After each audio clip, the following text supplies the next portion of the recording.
Good afternoon, Wizarding Wands and Mickey Ears friends. This is Jennifer and I am here at Epcot. I actually have been spending the morning at Epcot enjoying the International Flower and Garden Festival and just exiting the International Gateway, which is the back entrance to Epcot back between the UK and the France pavilions. And I thought I would take you on a walk with me around Crescent Lake. Crescent Lake is where the BoardWalk, the Beach Club, and the Yacht Club resorts are located, just so you can see exactly how close everything is to each other and all the other goodies around this area. So stay tuned.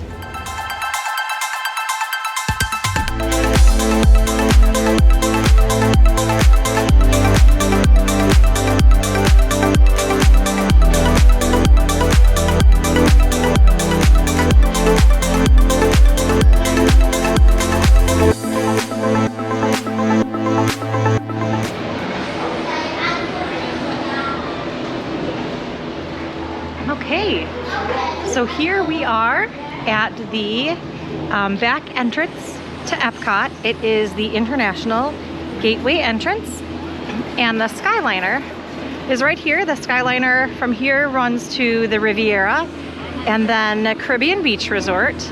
And then at Caribbean Beach, you can transfer either to Hollywood Studios or to Pop Century and the Art of Animation. So those resorts, your transportation is the Skyliner. I'm over here to Epcot. You exit right over there. And then the entrance to Epcot is right here.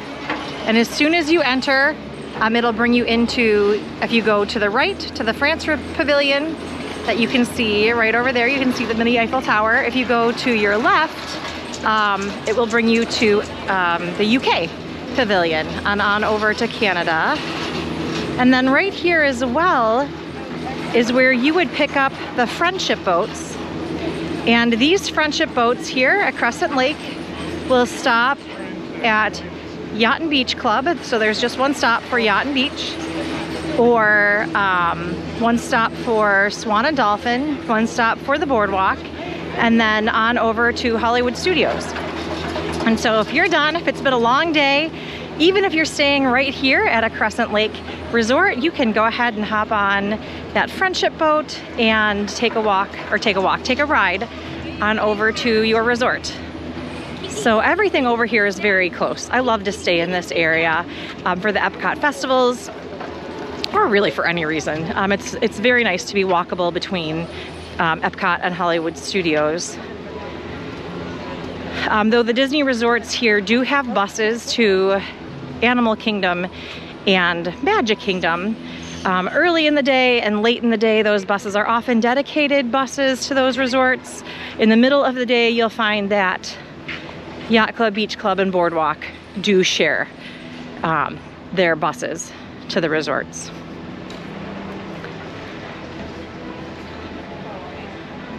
All right, so the first resort that we are going to come to here on our right is the Beach Club.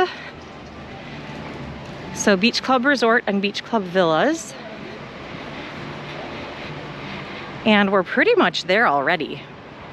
Not directly to the entrance, but this first building here to my right is the Beach Club.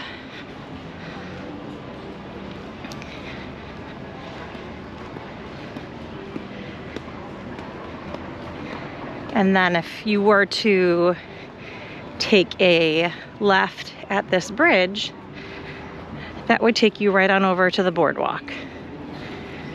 But we are going to continue going forward here to the Beach Club, and then I'll come all the way around through the BoardWalk area as well and show you what that looks like.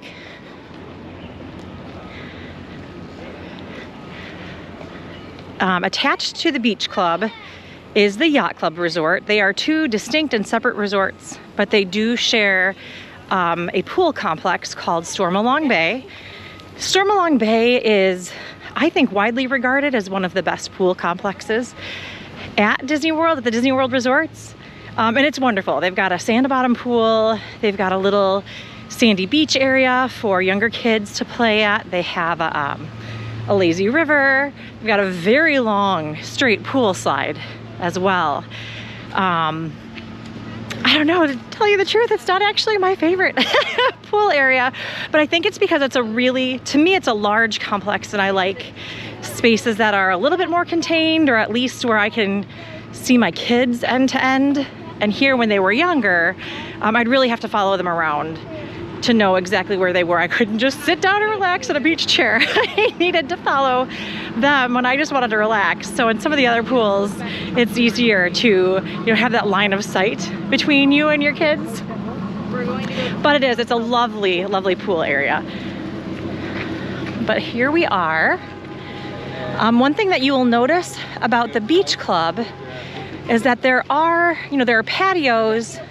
There are some small balconies, but the majority of the balconies at the Beach Club Resort are Juliet balconies. So they're the very small or very narrow balconies where you're not able to put chairs out.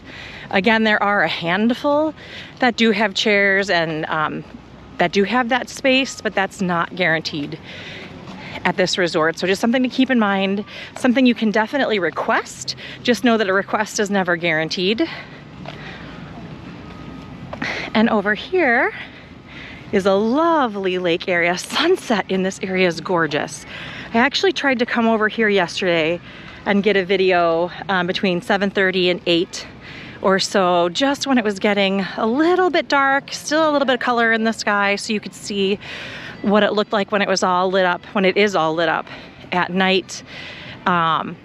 And it's because it's gorgeous. But of course, the moment I step off the bus, I was gonna come over from Hollywood Studios, the moment I stepped off the bus, had my gimbal out, ready to start walking, the sky's open and it downpoured. So that video did not happen. It was just way too wet. I decided, I waited out for a little bit, and then I just took a lift back to where I'm staying on this trip, which is Wilderness Lodge. So alas, you get a daytime video. So if you look up here, this is the entrance to the pool slide here at Stormalong Bay.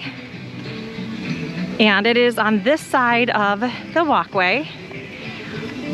And then that pool slide goes all the way through into the pool complex and brings you into the pool on the other side of the walkway, on the other side of the gate in the actual pool complex. So the entrance to the pool slide is actually outside of the pool complex, and then it brings you back into the pool complex over here, as you can see. Oh, good. Can I take a quick video? Like, I'm not staying here this time. So this is what the pool space looks like over on this end of Stormalong Bay. And since everyone who is staying here has to have a wristband to be able to be in this pool complex, so unlike other Disney World resort areas, you're checking for wristbands, making sure that everybody is staying here. Thank you so much. Because of the fact that it is such a large, expansive pool complex, there's a lot to it. And they want to make sure that there aren't folks sneaking in, because of the fact that, of course, it's shared by two resorts. It's shared by Yacht Club and Beach Club. And so if, folks are bringing in friends and family, or if folks were coming in from other resorts, it would be overrun. There just wouldn't be enough space for everybody who is staying here. And so they do wristband when you come in. So you scan your magic band, your room key, whatever it is that you're using to enter your room, and they will provide you with a wristband. And then you are able to either keep that on the whole time that you're here, or get a new wristband every day. But we are going to keep walking. You can see the pirate ship walking underneath the pirate ship slide. You'll notice over here there is a map of the running trail around Crescent Lake. So if you're looking for a run in the morning, it says it's 0.8 miles around the lake. So, you're not gonna get your marathon probably training runs in, but or else you'll be doing a lot of circles. But right here to my right is Hurricane Hannah's, which is one of the quick service options between Yacht and Beach Club. And if you have a refillable resort mug, you can refill your mug right over here. And they have some nice options. The seafood roll I've had before is really good. Their salads are pretty tasty. They've got a nice stocked bar over here. And that is just outside of the gates, so anybody can come on in and grab a bite at Hurricane Hannah's. And then here is an idea of what to expect from this side of the pool complex. Part of this lazy river area, you can see the sandy beach play area over there. And then there's a sandy beach area that comes up to these cabanas. Yacht and Beach Club, Stormalong Bay over here does have a grand total of 4 cabanas that can be rented. And the tough thing about that is it's shared between 2 resorts. And so cabanas can be booked up to 60 days in advance from the date of your check-in for all Disney World Resort guests. And you know, if you're staying here, you can potentially rent a cabana here, but they're so hard to get because folks who have a longer stay are able to rent those cabanas for the end of their stay before many of the people are coming in, because you can technically have a reservation for up to 14 nights at the Disney World resorts. So we just passed Stormalong Bay, and in the process, we also just walked past the Yacht Club. So this is the entrance to the Yacht Club. And again, one thing you'll notice here at the Yacht Club is that the rooms, almost all of the rooms, have the full balconies. So there are, again, a handful of rooms here that will have Juliet balconies, but almost all of them are full balconies. So I have a lot of families ask, what's the difference? I mean, they have a different feel. Yacht Club is more nautical, Beach Club is more beach. But the Yacht Club rooms will have balconies. The Beach Club rooms, you know, you may or may not get that. So, but they share, you know, amenities. You've got the Ale and Compass restaurant, which is wonderful. Yachtsman Steakhouse right over here at the Yacht Club. At Beach Club, Cape May Cafe, which has a character breakfast. It's a buffet. They have a character breakfast and then a buffet dinner as well without characters. And the quick service options can be shared between the 2 resorts. And so you've got the food that you need. And then there's also a marina here. So if you ever have looked at the renting a pontoon boat for the fireworks at Epcot, this is where you would come on over and check in for that. And this is the boat launch for those fireworks pontoon experiences over at Epcot. So today is mid-May, it's May 19th. It has been a wonderful week to be here. The ride wait times have been very low. It was the same last week. It is starting to get hot. The news is saying that we're kind of into the summer pattern. So they consider summer to be around June 1st, typically with the weather, but it sounds like that summer pattern has started a little bit earlier. So the humidity has really started to kick in. Some more of the showers have started to kick in, but I've been here since Tuesday morning, and the first rain I saw was last night, and it wasn't bad. I mean, I just happened to hit it at exactly the wrong time. But even when I was getting back to my resort, somewhere around 9-ish or so, it had stopped raining. It was pretty beautiful because, you know, it took away some of the humidity. Hi, Birdie. So I welcome the rain. When I was staying here, I had my poncho in my bag, so I was all prepared for it. But that's something that you'll always want to do. I mean, if you're coming to Disney, I think any time of the year, Disney World here in Florida, it's always wise to have a poncho rolled up and just, you know, have it with you in your bag, because you never know when you might hit you know, a quick shower. Even on a day like today, they come through so fast. And it could rain, you know, at Epcot, and the rest of the parks aren't going to see anything. Or, I mean, you could get rain in the whole area, and then it just moves through. But at this time of year, typically, you're not getting a full day of rain. You're getting a few hours, or maybe an hour. But it's a great time to visit and of course, most schools aren't out yet. And so I think next week is when some of the school crowds will start to come in. And then after Memorial Day is when things start to get just a little bit busier. Though we'll see what happens this summer at Disney World, because it's just looking like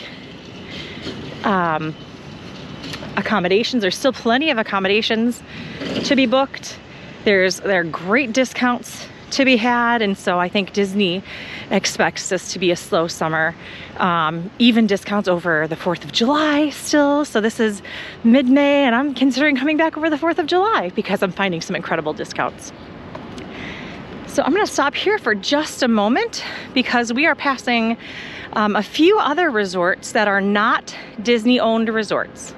So we have the Swan and the Dolphin, which have been here for a very long time. I think they've been here for longer than at least a couple of the resorts over here, maybe all of them by Disney and Crescent Lake. But the Swan and the Dolphin have been here for a very long time. And then just beyond that is the very new Swan Reserve Resort.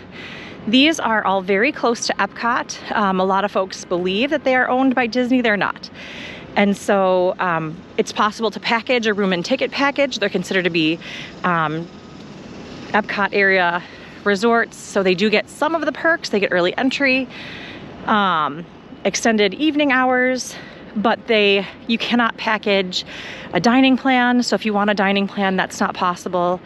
You don't get magic bands. You get your actual ticket cards when you arrive, and make sure that your tickets, you have to link your tickets when you get here so you can make park reservations early.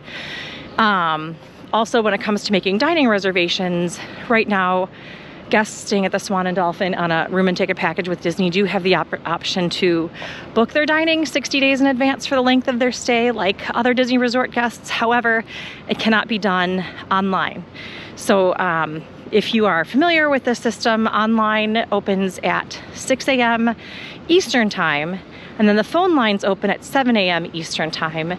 And the phone lines, wonderful people on the phone lines, but they are not staffed to where they can pick up the phone right away in most cases. So odds are really good. Actually, I should stop here for a second. Odds are really good that you'll be on, the phone for a while. So just be prepared and understand that some of the harder to get dining reservations, they might be a little bit harder to get if you're staying at the Swan and Dolphin, because of the fact that Disney resort guests will have at least a full hour to make their reservations before you're able to even call in to make your dining reservations. So something to keep in mind.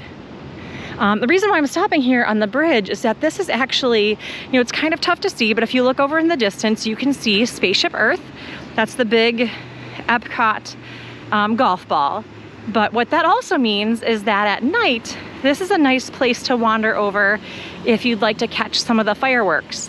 You can't see everything. Epcot doesn't have, a huge fireworks show, but they do have a fireworks show every night. Right now it's called Epcot Forever. Previous to that, it was Harmonious for the 50th anniversary celebration. We understand that we'll be getting something else in Epcot in the future.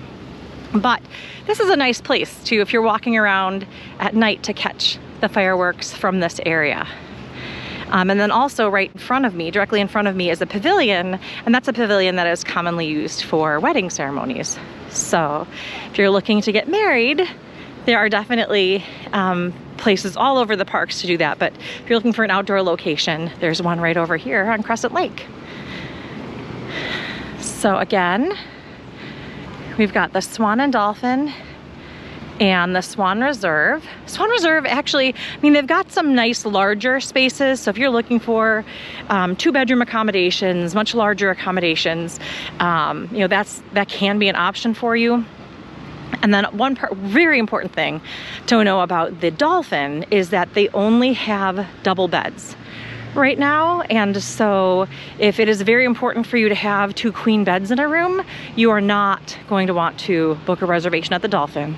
They only have double beds. So that would leave you with the Swan if you're looking for one of those options. All right, so I just turned back toward Crescent Lake. And I should mention that if I continued in this direction right here where those pool cast members are walking, that is going to take me to Hollywood Studios. So just beyond the bridge in the distance. If you can see where that boat is headed, there are cars along that bridge. Just as you get past on the walkway under that bridge, you'll see Hollywood Studios.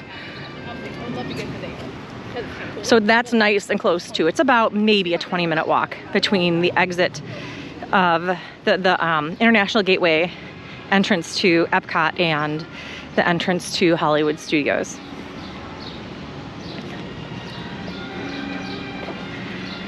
So one of the reasons why I wanted to come here at night is that this area of the boardwalk is really hopping in the evenings because of the fact that we've got two fun entertainment venues here. They're 21 plus entertainment venues. So right to my right is Jelly Roll's Dueling Pianos. And they are open every night right now. And then to my left is the Atlantic City Dance Hall. So if you are looking to do some dancing, grab a couple of drinks or not, hang out with your friends, they're open from Thursday to Sunday. It says 8 p.m. to 1 a.m. And so it's a great place to come if you just want to get out, if you still have energy after going to the parks all day. Jelly Rolls does have a cover charge. I believe it's $20 per person.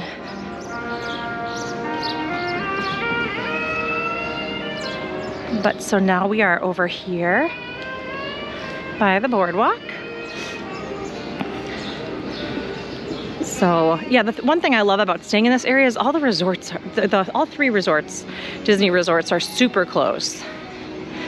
And so, I mean, you're able to get around very easily.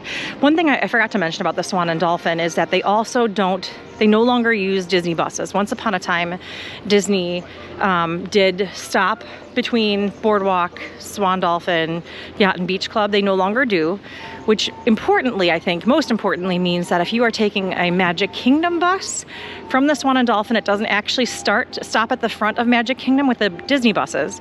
It stops at the Magic Kingdom parking lot, which is the Ticket and Transportation Center. So that's everybody who's driving in. They park there. That's where the non-Disney resort buses go. And from there, you would go through security and then wait for either the monorail or the ferry before you would be able to head on over to Magic Kingdom. So just something to be aware of. And then of course the bus stop at Animal Kingdom is in a different location as well. Just wanted to stop here really quick to talk about the Big River Grill and Brew Works. Big River Grill is a nice place to stop on over if you don't have a dining reservation, because they do take dining reservations on Open Table, but they don't take them on the Disney system. And so, I mean, it's not a place that typically people will make reservations for. You can just stop in. So it's a table service restaurant, but you're able to just walk in and have a nice meal. And then of course we've got some fun shopping over here.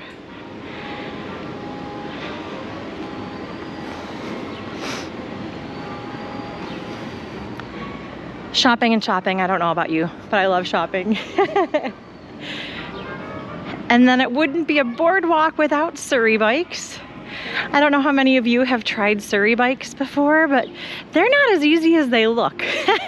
Especially when you've got a couple of kids just hanging out and back. All of a sudden everyone gets heavy and you hit a hill and you realize, wow, maybe I'm not as in shape as I thought I was. But yeah, so here we are at the boardwalk. I'm actually going to take a quick walk in this direction because I showed you the pool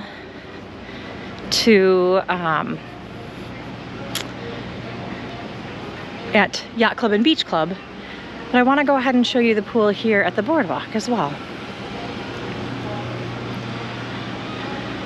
As you can see, the boardwalk is doing some renovation, refurbishments.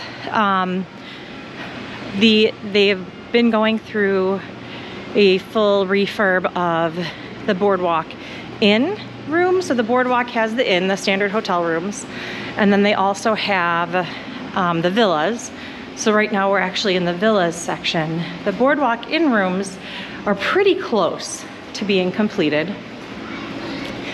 And then it sounds like they'll be starting on the villas shortly thereafter. So by the end of 2023, probably into the start of 2024, you will have all newly refurbished rooms here at the boardwalk. And then here we are at the main feature pool at the boardwalk. The boardwalk has 3 pools. There's a quiet pool just beyond this portion of the building on the other side to my left. There's a quiet pool there. But there's the Keister Coaster, super fun water slide. If you are familiar with the boardwalk, that used to be the clown pool, the scary clown pool with the eyes that would light up at night. I thought it was hilarious, but pretty terrifying actually. And then of course you've got your pool bar with some yummy drinks over there. And then there's a cute little playground just beyond the pool over here that I will go ahead and show you.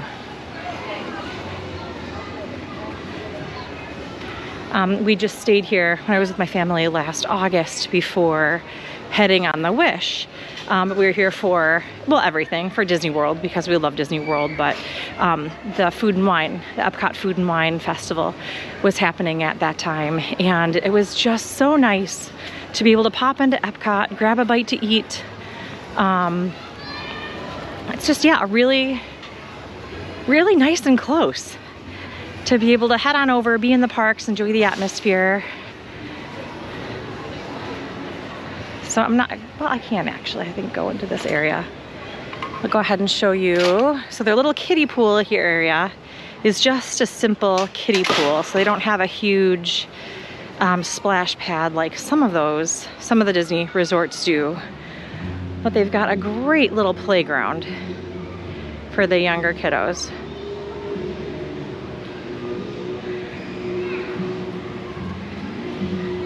I just love how the music makes the atmosphere at all of the Disney resorts.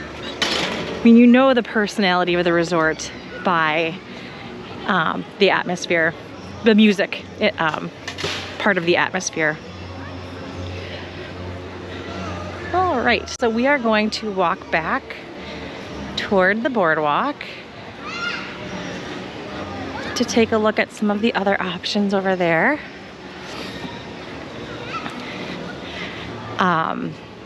But for anybody who is ever staying in this area, you know, Crescent Lake, if you're here, I highly, highly, highly, highly recommend having park hopper tickets because of the fact that it is just so easy to get between Epcot and Hollywood Studios. Or, you know, you spend your day at Magic Kingdom, you come back, play in the pool a little bit. You're like, you know what? I really wish I could go to Epcot to see the fireworks from inside the park. Well, there you go. It's right there. You know, for most people, it's not even a 10-minute walk from the time that you walk outside of your door to the time that you are right in front of where you can have a great view of the fireworks from right inside the park. Or if you want to grab a bite to eat. Of course, there's plenty of food at the resorts, but there's almost always a festival happening at Epcot. And so, so I love my festival foods. Just the small bites. That's how we tend to like to eat. It's just share some small bites, taste a whole bunch of different things. It's fun to sit down to, but I don't know, the older I get, I'm just not much, I'm not a very big eater. And so I like to have a little bit more frequently than sit down for a huge meal that I then, you know, have a hard time rolling out of. And since this is right here, I thought I would point it out. All of the resorts, the Disney resorts, have resort activities. And so these are the movies under the stars that they have right now. Nemo, Cadet Kelly, Hercules, Aristocrats, Phineas and Ferb, Beauty and the Beast, Big Hero 6. They also will have some games at the arcade, so it lists the arcade hours. Community Hall has activities going on, poolside activities, Mickey tie-dye. Many of them are free. If they've got a dollar sign next to them, then there is an additional charge. They've got activities at the campfire, so just keep in mind that your stay at a Disney resort is more than just your room. It's all the amenities at the resort as well. And then right here, these folks are waiting on the boat launch. I personally find it pretty difficult to take the boat. I don't very often unless I'm really tired, especially if I'm trying to get between, you know, Epcot and Hollywood Studios, because by the time I wait potentially 20 minutes for a boat, get on the boat, take the 20-minute ride over, I could have already been in the park. So unless I can't move anymore, I'm probably walking it. To my right over here is Flying Fish. That is a signature dining restaurant. Very lovely signature dining restaurant here at Disney property. And then we've got the Abracadabar, which is a wonderful little bar. Great drinks, tiny little space. And they've got a few small bites there as well. And then Trattoria al Forno, a trattoria. I'm not exactly sure how to say that the right way, but they have breakfast, lunch, and dinner options. And then there's a pizza window here, and big slices of pizza, and they're open late. So if you're still really hungry late at night, you forgot to grab something, then you can get a big old cheese slice, pepperoni. They've got cannoli. It's a great place to come. It wouldn't be a boardwalk without some drinks, so some tasty margaritas, pretzels. If you are familiar with the boardwalk, for a very, very long time, this was the Boardwalk Bakery. It is now the Boardwalk Deli. They have more deli sandwiches. They still have some bakery items. Then, of course, ice cream. You have to have ice cream on a hot day. And then just beyond that is a new restaurant that's coming soon. Don't know how soon exactly, but it will be called Cake Bake. So it's a bakery, but they will have other food items as well. And as I understand it, they have a location somewhere in Indiana. I'm not exactly sure how this ended up, you know, as being the newest Disney location, but have a lovely, lovely bakery right here on the boardwalk. I think that'll be nice for wedding parties and just other wonderful gatherings. Lots of family gatherings, obviously, at Disney World, and so a nice place to have some treats.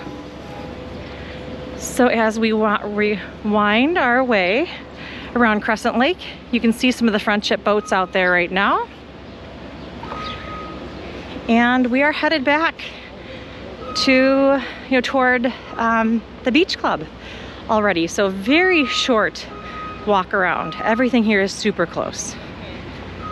But as I had mentioned earlier, so Flying Fish is a signature dining restaurant. And as the dining plan comes back, I think we're assuming that the old rules will remain. So if you're using the table service dining plan, so there will be a dining plan that has one quick service meal, one table service meal, and one snack per person per night of your stay. But if you are using your dining plan at signature dining restaurants, they actually cost 2 table service credits. And so they are the more expensive restaurants: Yachtsman, Le Cellier, Citrico's, Narcose's restaurants at some of the deluxe resorts. And also there are several within the parks. But if you see something called a signature dining restaurant and you're on the dining plan, you'll just want to keep in mind that that means that is going to cost you your 2 table service entitlements. So you'll likely be paying out of pocket if you have 1 table service meal per night of your stay. I actually really like using the dining plan with that because of the fact that we don't tend to sit down and have a table service meal every day. So I'll get the dining plan and we'll have a few just wonderful, decadent signature dining meals, and then go with quick service and snacks. And like I was saying before, the small bites at the festivals are wonderful for us. So here I am walking over the bridge, and pretty soon you will see Epcot again. One important thing to mention about these resorts. Just, I wanted you to take a look at Beach Club really quick here, and look at the height of the trees. Folks ask a lot about, you know, if I stay at Yacht Club or Beach Club or BoardWalk, is there any way I can get a fireworks view? You know what? It's not unheard of to have a handful of rooms where you will see a portion, you know, of fireworks above the trees. But just note that there aren't any dedicated fireworks view rooms. If there were, Disney would definitely capitalize on that. That would be a room category that you can book, you know, for a premium, because people love fireworks views. So again, it's something that you can potentially request. It's never guaranteed, but they don't have ideal fireworks view rooms, or, you know, if there is one or two here or there, and really it is just that, one or two here or there, you're lucky. So please don't get your hopes up. Definitely request it. Nothing wrong about asking, but don't expect it, because it's so rare.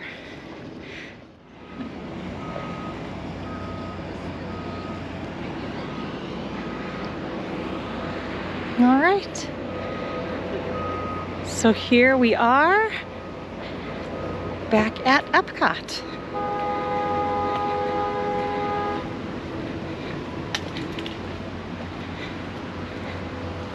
So I took a slower walk, a more meandering walk, but even in that short time, I was able to visit all of the resorts around Crescent Lake and get back to Epcot in a very short period of time. So again, I hope that this video helps you to see a little bit more about what to expect if you are staying at a Crescent Lake resort, or if you are looking for a break from Epcot. If you're in the park and you just want to take a little walk around, grab a bite to eat at one of the resorts in the area, you know, head on over to the BoardWalk. It's right over here. So come on out, you know, between the France and UK Pavilion. Or if you want to take a ride on the Skyliner, even if you're not at a Skyliner resort, you want to see what that's all about, pop on out, take a ride on the Skyliner, head on over to the Riviera. The quick service restaurant at the Riviera is fantastic. It's called Primo Piatto. One of my favorites. Even when I'm staying at Pop Century, sometimes I'll head on over to Primo Piatto and have my lunch or dinner there on the way back from wherever I am if I'm on the Skyliner. So super nice option just to explore some of the resorts. Thanks so much for joining me for a walk around the Crescent Lake resorts. Hope that you learned a lot about Yacht Club, Beach Club, BoardWalk, Swan Dolphin, you know, all of the lodging options in that area. And I hope that you have a better feel for, you know, what that would be like to stay here, to take the Skyliner, how to get back and forth between Epcot and Hollywood Studios. And if you are not already a subscriber, please hit the like button, hit the subscribe button, and come join us over Wizarding Wands and Mickey Ears on Facebook. We've got a Facebook group where you can interact, ask questions. Also, if you have any questions, you are welcome to send an email. Our email address is wwmeadventures@gmail.com. Again, thanks for stopping by, and until next time, enjoy the journey. Bye-bye.